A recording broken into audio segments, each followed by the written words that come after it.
Why does a tom that hammered every call you made for 30 minutes suddenly go dead silent and never gobble again? Len Caudle is 68 years old and has hunted the Cedar Glades and Mixed Oak Ridges of Barry County, Missouri for 41 springs. He uses a Night and Hail box call he bought in 1989, keeps it in the same Crown Royal bag it came in, and the first real thing he taught me about turkey hunting was not about calling, it was about silence. He said after I described a morning where I had heard a bird gobble 18 times and never saw him. There are two kinds of silence in turkey hunting, and if you keep treating them the same way, you are going to keep losing birds for the rest of your life. One silence means the bird is already gone that morning. The other silence means you are 30 seconds from pulling the trigger. The hunters who never figured out which is which drive home empty-handed every time. Len has been watching it happen from the same ridge for 4 decades, and he said it is the single most consistent mistake he sees. Most turkey hunters think a tom goes quiet because something scared him. My wife would say this is because most turkey hunters are fundamentally optimistic people who refuse to accept bad news until it is undeniable. She is probably right, or because the calling was wrong, or because he just decided not to cooperate. None of those are usually the reason. The real reason is that you had a conversation with that bird, and at some point in that conversation, he heard something that told him he did not need to come any further. Understanding what he heard and when he heard it is the difference between killing birds and wondering what went wrong.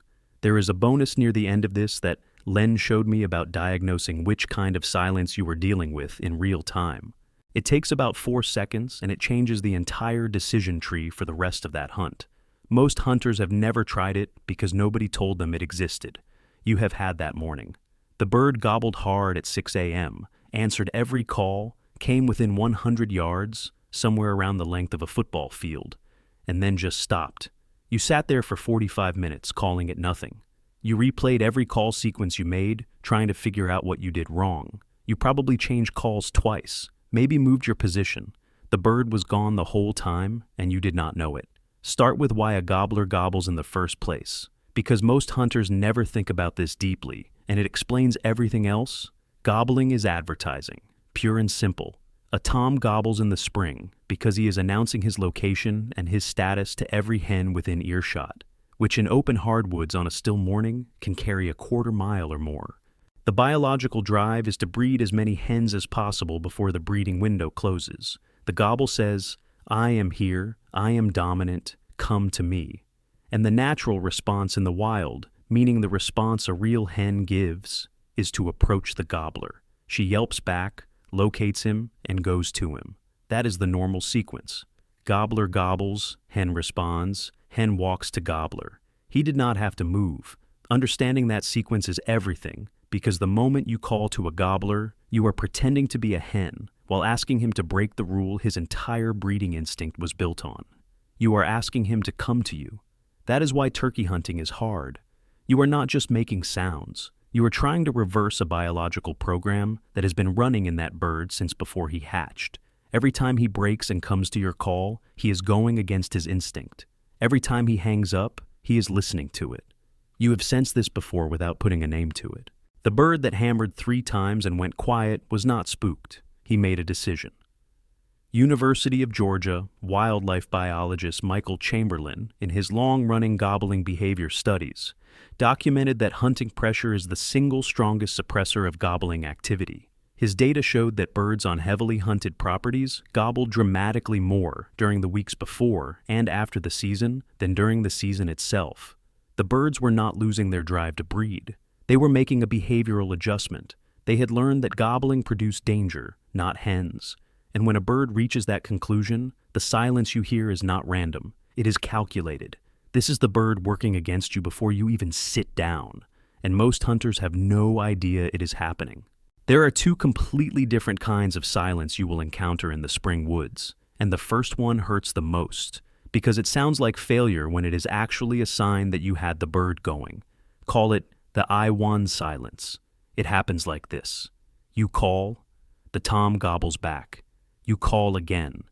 He gobbles again, a little closer. You call a 3rd time. He gobbles again. You are tracking him on audio. He is maybe 150 yards out, maybe 100, getting closer, and then he goes quiet. No PUD alarm note. Just silence. And he does not come in. What happened is that the tom made a decision somewhere around 80 yards out, which is about the distance from your front door to the end of your driveway if you live on a standard suburban lot. He could hear your calling clearly. He had been responding, but at some point, he either got close enough to expect to see the hen and could not see her, or, more commonly, a real hen intercepted him. She heard his gobbling. She came to him the way hens naturally do, and he no longer needs to come any further. He won. He stopped gobbling because gobbling brought him what he wanted. I have been that guy sitting in the woods for 40 minutes, calling to a bird that left before I finished my second sequence. Turkey fever is a real condition, and one of its primary symptoms is refusing to believe the bird is actually gone. You are still sitting there, calling into silence, waiting for a bird that has already walked away in the opposite direction with a real hen. He has no idea you are there. He accomplished exactly what the biology told him to accomplish. You are the one who did not get what you came for. The correction is not in the next call you make. It is in understanding that the bird already has what he needed, and the hunt dynamic has to change completely for it to go anywhere from here. The mistake most hunters make in this situation is to keep calling. More calling does not fix the I-1 silence. More calling typically convinces him to stay with the real hen who is already there. I have killed 2 birds in this exact scenario, on back-to-back springs in Page County, Virginia, ridge and valley country, with open timber above creek drainages, by doing the exact opposite of more calling. Stop calling completely. Wait 15 full minutes of absolute silence. Then hit a series of aggressive cutting. The rapid-fire series of clucks a fired-up hen makes at high volume. The logic is that a bossy hen cutting near his position challenges the hen that already has him and can pull her toward you, which pulls him. A fired-up aggressive hen call triggers a dominance response in the real hen. She wants to go find the bird making noise and tell her off. And where she goes, the tom follows. It is counterintuitive, and it does not work on every bird or every property. This does not work every time. Nothing does. But it is more productive than passive yelping into dead silence. I know it sounds backward. Aggressive cutting when a bird has already gone quiet seems like it would spook him. It does spook some birds, but the ones it does not spook have already left. So you have nothing to lose by trying it after 15 minutes of nothing. Look, I put together a book called The Gobbler's Bible, 82 situations where the hunt went sideways and the specific fix for each one. Link in the description or scan the QR code on screen. The second kind of silence is quieter and harder to read because it usually develops slowly. Call it the educated bird silence. It happens on public land more than private, but pressure-educated birds exist on private ground too if the same property gets hunted hard. Here is how it builds. Early season, birds gobble freely because they have not been called to yet. You owl hoot at first light and get hard responses from 3 different directions. Then week 2 arrives. The same birds have been called to multiple times. Some have been called to and shot at. Some have been called to and watched a hunter stand up when they got close. They have heard every yelp sequence, every cut, every fighting purr, every sequence primos and zinc ever put on packaging. And they have learned, at a neurological level, that those calls produce a threat response rather than a breeding opportunity. Outdoor Life documented this specific habituation effect in a piece on public land, turkey behavior, noting that birds on heavily pressured properties showed dramatically reduced gobble responses by weeks 2 and 3 of the season compared to opening week, and that the reduction was specific to calling situations, not to gobbling overall. These birds still gobbled at natural stimuli, real hens, other toms, sometimes crows and owls. They just stopped gobbling at the sounds that reliably preceded being shot at. The NWTF documents this pressure season gobbling decline every year in states with heavy harvest pressure. It is not folklore. It is documented bird behavior. I ran the soft purr and leaf scratch setup on public land in Van Buren County, Arkansas, mixed hardwoods and creek bottoms in the Ozark National Forest, across maybe a dozen setups over 2 consecutive springs. Out of those, I had birds approach to within shooting range on 4 occasions and had 3 give a response from birds that had not gobbled before I settled in. That is not a controlled study. but it was consistent enough that I stopped running aggressive calling sequences on public land past the second week of season. The fix for educated bird silence is the opposite of what most hunters try. Less calling, not more. Longer silences between sequences. Softer, quieter, more irregular cadences that sound nothing like the practice sequences that come out of new hunters. And setup changes that put you in the bird's travel route rather than trying to call him off it. The terrain reading concept from the sign cluster video applies here too. If you know where his strut zone is and where his feeding area is, you know the route between them. Set up on that route at 25 to 30 yards off the line and let him walk past you. An educated bird that will not come to a call he has been conditioned to distrust will still walk through the area he uses every day. Same ridgeline, same saddle, same crossing. Intercept that route and run nothing but soft purrs, the rolling content sound a feeding hen makes while relaxed, and scratching sounds with your hand in the leaves. A bird that has been pressured has a heightened awareness of calling location. He pinpoints where calls come from, with about 3 degrees of directional accuracy. When you scratch leaves and purr at the same time, you create a scene, multiple sounds from slightly different positions that reads as an actual feeding bird rather than a call source. The difference matters to an educated bird. That combination of sound and movement says feeding, not calling, and it triggers curiosity rather than the learned avoidance response.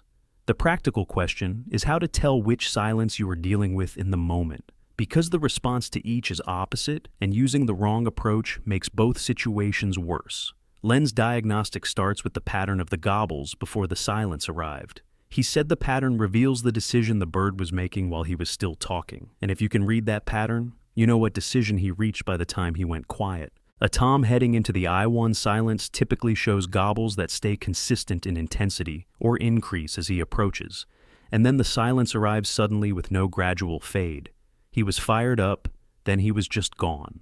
The silence was an on-off switch. Nothing gradual, nothing building. A tom moving toward the educated bird's silence typically shows a different pattern. He starts gobbling enthusiastically. Then each subsequent gobble is slightly less urgent, slightly less frequent, with longer pauses between. He is talking himself out of coming. The enthusiasm bleeds off over 10 or 15 minutes. That gradual fade is acoustic habituation in real time. He heard something early in the sequence that planted doubt, and each subsequent call watered that doubt rather than resolving it. By the time he went quiet, he had already decided. On-off silence. Try the aggressive cut sequence after 15 minutes of quiet. Wait for the 15 minutes. Do not rush it. Shh. Most hunters who try aggressive cutting after a silence do it after 3 minutes of waiting, which is not enough time for the dynamic to shift. 15 minimum, 20 is better. Fading silence. Go completely quiet for at least 20 minutes, then make one soft cluck. The short single note that says something is here without starting an aggressive conversation. One note, then nothing. There is also a self-correction I need to make here. I said earlier that educated birds will still respond to a locator call because the startle reflex bypasses the conditioning. That is true for birds that have been educated but not fully spooked. A bird that has been shot at and missed in the last 48 hours may not shot gobble to anything. He has moved to a different part of his range and is sitting tight, possibly 400 yards from where you heard him gobbling 3 days ago. He has moved to a different part of his range and is sitting tight. There is a third scenario that deserves mention, because experienced hunters will bring it up if I do not. Terrain obstacles. Len documented across dozens of setups in the Ozark Hollows of Berry County that a significant number of gobbling toms stop gobbling, not because of hen behavior or pressure, but because they are approaching a creek, a deep ditch, or a fence line they will not cross. They gobble right up to the obstacle and go quiet. They may drum on the far side, that low bass vibration you feel more than hear, for 20 minutes before walking away. If you are not on their side of the obstacle, they will leave. The fix is to recognize the terrain before you sit down and to never call across a barrier you cannot cross expecting the bird to solve the problem for you. The intensity of a gobble tells you more than most hunters ever learn to read. A tom that double gobbles, producing 2 rapid gobbles back to back on a single breath, is agitated and highly receptive. Think of the double gobble as the bird cutting you off. He heard your first note and could not wait to answer. That urgency tells you something about his mental state that a single measured gobble response does not. A buddy who guides spring turkey hunts in Sabine County, East Texas piney woods and sandy longleaf timber, has tracked this pattern across roughly 200 client hunts over 12 seasons. His observation, and he'd be the first to say it is anecdotal and not scientific, is that birds that double gobble on first contact commit to the gun in close to 60% of setups on his East Texas ground. That number drops sharply by week 2 of the season on the same properties. Same birds, same setups, lower commit rate. The birds are changing, not the setup. Birds that single gobble once and fall silent on first contact commit less than 15% of the time. The double gobble response means the call triggered something emotional. You can build on that. A single gobble on contact, followed by immediate silence, is more likely to be the early stages of acoustic habituation. And aggressive calling from that point typically makes it worse. A single gobble that turns into rhythmic, consistent responses, where the bird gobbles back predictably to each sequence, indicates a subordinate Tom or Jake, a younger bird trying to fit in rather than assert dominance. Those birds come to patience and soft yelps. They do not need to be challenged. I have had Jakes walk 200 yards straight to the gun on 2 quiet yelp sequences and nothing else, because what they wanted was company, not competition. Young birds and old birds are completely different animals, and reading the gobble quality tells you which you are dealing with before you ever see him. Before any of this converts into a dead bird, your gun has to do its job. A Stoeger M3500 with a Carlson's extra full choke and Federal Grand Slam number 5s will put well over 100 pellets in a 10-inch circle at 40 yards, which is roughly the distance from one end zone to the back of the other team's bench on a football field. The NWTF considers 100 pellets in that circle the minimum for a reliable, ethical kill. Pattern your specific gun before the season. If you cannot hit that standard at 40 yards, which puts you right at the edge of what lead loads can reliably deliver, you do not know your real effective range. A lot of hunters are shooting birds at distances their guns cannot cleanly cover, and wondering why they are wounding birds. The standard lead load in a 12 gauge with a full choke, the Federal Grand Slam, or Winchester Longbeard, setup most hunters run, is a 40-yard gun when patterned correctly. 40 yards is about the distance from the back of your house to the far end of a standard backyard. It is not a long shot. Past that, your pellet density drops enough that you are relying on luck more than pattern density. Know that number before the season, not after you wound a bird. And check your state regulations before opening day. Several states run morning-only spring turkey seasons, and some have rules about decoy types and call restrictions. A 2-minute review of your state wildlife agency website keeps you legal. The diagnostic I promised in the bridge is this. Len showed me that when a tom goes silent, the single most useful thing you can do before any other decision is to hit one owl hoot and listen. Not a hen call, a locator call, the kind of abrupt loud sound that triggers an involuntary shock gobble, the reflexive response a tom gives to sudden loud sounds through pure neurological startle, tells you everything you need to know. The bird cannot help responding if he is still in the area and has not been truly alarmed. A tom in the I-1 silence walking away with a real hen will often shock gobble back from further away, and you hear his position and his direction. A tom in educated bird silence who has been conditioning himself against calling sequences will frequently still shock gobble to the owl hoot because the startle reflex bypasses the conditioning. He does not choose to gobble, he just does. And that response tells you he is still close, still inside a practical range to intercept, still reachable with a position adjustment and one very soft, non-aggressive note.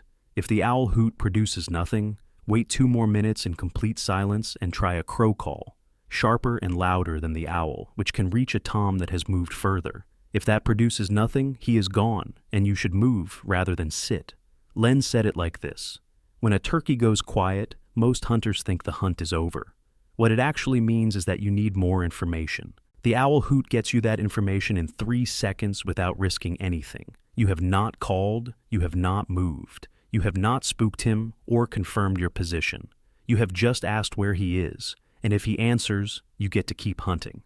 The 3 seconds it takes to owl hoot is the cheapest possible investment in information gathering you can make. Most hunters burn 30 minutes, making it worse when a 3-second diagnostic would have told them exactly what to do. The Gobbler's Bible covers 81 other situations exactly like this one. 1795. Link in the description or QR code on screen. A Tom does not go silent because you failed. He goes silent because the conversation reached a decision point, and he made a choice based on what he heard. Your job is to understand what information he had when he made it. Once you start thinking about turkey hunting as a two-way conversation with a specific logic to it, one where he talks when he wants something and goes quiet when he thinks he already has it, or when the situation feels wrong, you start hearing the silences differently. The silence is not the end of the hunt. It is the moment that tells you exactly where the hunt actually stands. And now you have the tool to read it. Next time a bird goes quiet on you, before you call again, before you move, run the owl hoot and listen. 3 seconds of information beats 30 minutes of guessing.